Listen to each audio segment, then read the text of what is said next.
This is just a short video showing you how to isolate and drain down the Vaillant Ecotec boiler. So underneath the boiler you'll see there's the flow and return pipes, and you'll see there's two valves here, one there and one there. What we need to do is isolate them, or isolate the boiler by putting a flat blade screwdriver in here and over in there, and then drain down by putting a spanner on the nut.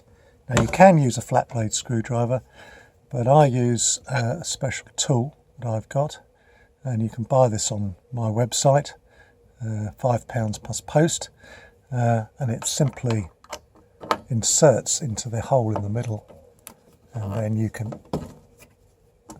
isolate it like that, and the same on the other one. In it goes, and now you can see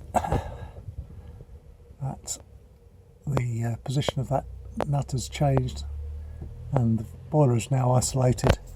The next thing you need to do is to drain down, and you simply do that by attaching adjustable spanner onto the drain cock and opening it up.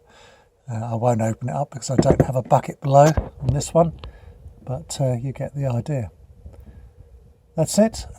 Thanks for looking. As I say, the tool's available on buycombi.com for £5 plus post, or just use a flat blade screwdriver if you don't want to get the tool. Great, thank you.